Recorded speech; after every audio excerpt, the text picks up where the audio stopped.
Hello guys, Manisha রান্নাঘরে জানাই আপনাদেরকে আবারও একবার ওয়েলকাম।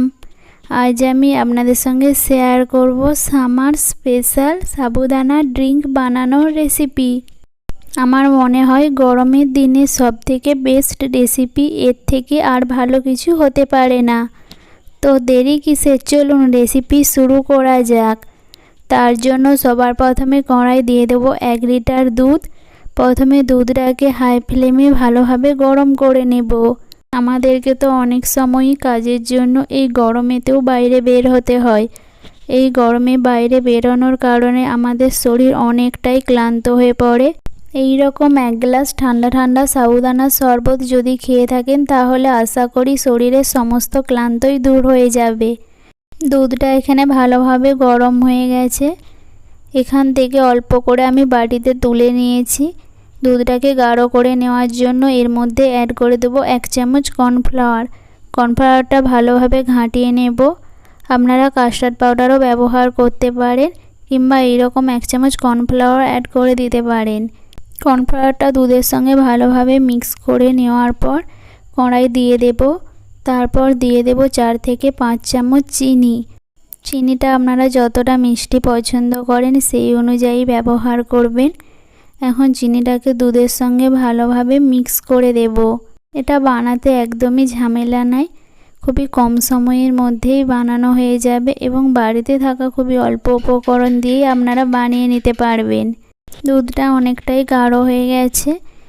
এখন গ্যাসটা অফ করে দিয়ে এটাকে একটা পাত্রে ঢেলে রেখে দেব, এটা যাতে ভালোভাবে ঠান্ডা হয়ে যায়। এরপর এখানে আমি নিয়েছি অর্ধেক বাটি সাবুদানা। সাবুদানাটাকে জলের মধ্যে দিয়ে ভালোভাবে কুক করে নেব। আমার বোনের সাবুদানা খুব একটা ভালো লাগে না, তাই আমি এখানে অল্প করে নিয়েছি। আপনারা চাইলে 3 থেকে 4 বাটিও সাবুদানা অ্যাড করতে পারেন। সাবুদানাটা যখন এই রকম কাঁচের মতন স্বচ্ছ হয়ে আসবে তখন গ্যাসের ফ্লেমটাকে অফ করে দিয়ে এটাকে ছেঁকে নেব। সাবুদানাটা যাতে ঝরঝরে হয়ে যায় তার জন্য অল্প করে এর ওপর দিয়ে ঠান্ডা জল দিয়ে দেব। এই গরমের দিনে আপনারা কোন কোন ধরনের ঠান্ডার রেসিপি দেখতে চান অতি অবশ্যই কিন্তু আমাকে কমেন্ট করে জানাবেন।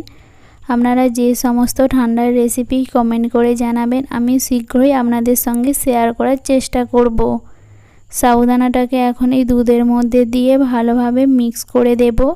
আর দুধটাও এখানে ভালোভাবে ঠান্ডা হয়ে গেছে। তারপর এর মধ্যে কিছু ফ্রুটস অ্যাড করে দেব। ফ্রুটসের মধ্যে দিয়ে দেব অল্প করে খোসা ছাড়ানো আপেল এবং খোসা সমেত আপেল, আর দিয়ে দেব কালো আঙুর এবং গ্রিন আঙুর। আমি এখানে আমার পছন্দ মতো কিংবা হাতের সামনে যেগুলো ছিল আমি সেগুলো অ্যাড করেছি, আপনারা আপনাদের পছন্দ মতোই অ্যাড করতে পারেন। আর দিয়ে দেব কেবি আর সবেদা ও 2-3টে স্ট্রবেরি। সমস্তগুলো আমি ছোট ছোট এখানে টুকরো করে দিয়েছি। আর দিয়ে দেব 1 মুঠো ড্রাই ফ্রুটসের মধ্যেও আপনারা যেগুলো পছন্দ করেন সেগুলোই অ্যাড করে দিতে পারেন। এখন সব কিছুই ভালোভাবে মিক্স করে দেব। এটা এখন অনেকটাই পাতলা রয়েছে। এটাকে আমি সারা রাত ধরে ফ্রিজের মধ্যে রেখে দেব। সকালে এটা অনেকটাই গাঢ় হয়ে যাবে। রেসিপিটা ভালো লাগলে অবশ্যই পরিবারের সঙ্গে শেয়ার করবেন। দেখা হবে এইরকমই নতুন নতুন রেসিপি নিয়ে। ততক্ষণে সবাই সুস্থ থাকবেন, ভালো থাকবেন। Tata, bye bye.